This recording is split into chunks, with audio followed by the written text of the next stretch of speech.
Hi, this is Chris Bandura. We're here at Dave and Adams with Howard Johnson, two-time World Series champion, two-time All-Star, third baseman extraordinaire. Thanks for coming to Buffalo today. Chris, it's my pleasure. That's great. That's great. What have you been up to, since the playing days? Oh, man. Well, I mean, since I played, I've been in coaching. I've been in professional coaching. I was with the Mets for a number of years, through the minor leagues and the big leagues.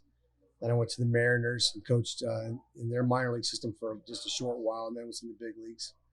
And then the last couple of years, I was going to go to Mexico 2 years ago, and when the pandemic hit, they canceled the season like everywhere else. And so this last year and a half, I've been doing a lot of lessons with kids. Sure. My son and I have a sports facility down in Franklin, Tennessee, near Nashville, and so I've been going in there 4 or 5 days a week, and I teach kids, and I really enjoy it. It's probably pretty rewarding, to be able It to is get back rewarding. like that a little bit. I like to teach kids. I like to teach parents. That's probably more important sometimes. Yeah, too, right? I try to give them. I try to be realistic with them, and just get their mind off. I don't want them getting too far down the road. Like, my son's going to be a major leaguer. Let's just work on right now and just try to get better and make sure we make our high school team and just play the next level, better. That's what we want to do. So, speaking of paths, did your career ever come through Buffalo at all? Not as a player. I did as a coach, though. Yep.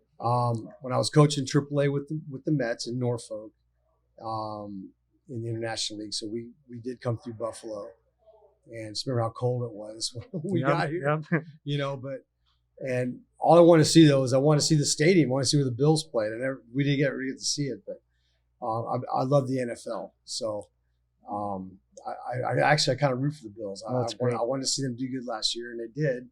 I thought, I'm a Bucks fan. I grew up in Clearwater, down in Florida, Tampa area. So you're happy there a little bit, right? Yeah. Oh, absolutely. That's awesome. Well, looking back at your career a little bit, is there any moment that really kind of stands out to you? I'm sure the championships mean a lot, maybe that first game, but are there any moments that really kind of stand out that you kind of, stick with your heart all the time? There's a few. I mean, there's a few that are near and dear to me.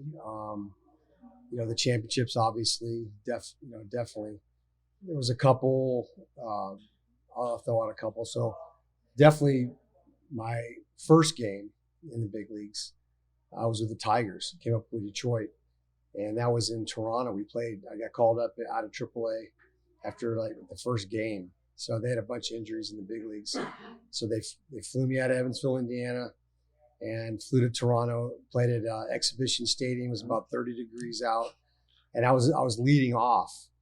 And so what was funny was it's a funny story.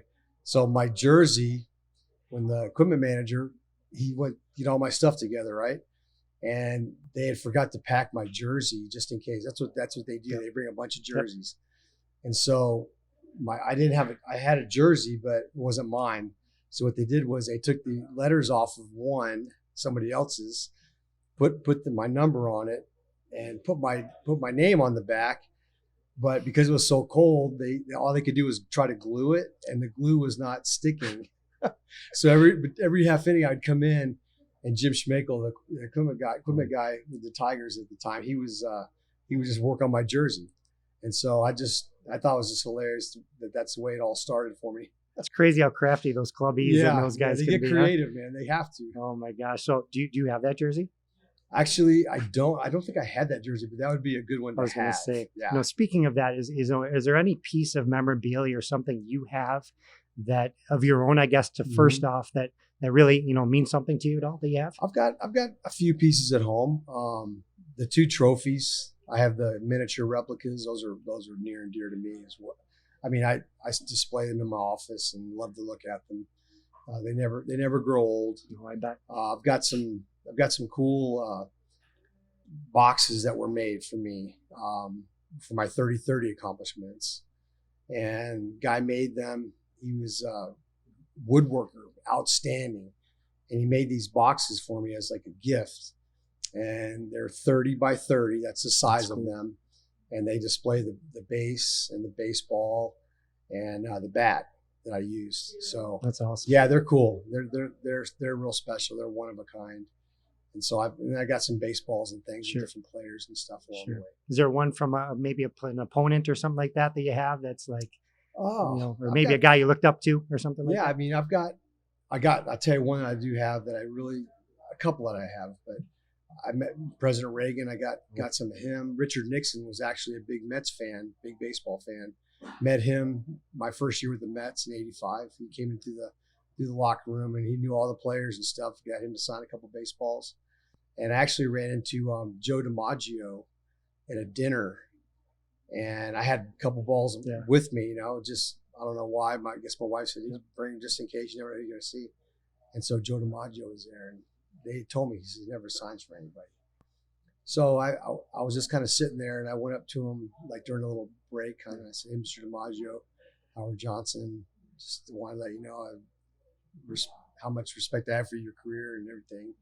And we just chatted for about 5 or 10 minutes. I said, "Hey, would you mind signing the ball for me?" He goes, "Absolutely." So he did. He signed a couple baseballs. That's awesome. Yeah. So are you a collector a little bit of the game, I guess, or just a little in general? bit? I mean, a little bit. I've got some bats. One thing I tried to do, Chris, was I tried to collect some bats from players that I played against. I trade a bat or something for them, and so I have a little collection at home, probably about 20 or 30 bats. But some Hall of Famers like Mike Schmidt, Eddie Murray. There's a few guys in there, but I've got all that stuff. I display it. And I just try to keep it. I used to get pictures, 8x10s. I had a bunch of black and white 8x10s that I had guys sign for me. It was really neat. That's awesome. Obviously, you've probably had a lot of great stories, meeting fans and, doing signings and things like that. Yeah. Anybody stand out to you at all? Either a funny one or, maybe There's one you don't want to always say, fans that right? stand out, There's always a bunch. Yep. Well, I guess is there anything they say like moments that mean a lot to them? I'm sure there's a lot of those '86 Mets fans that have something to say. Yeah.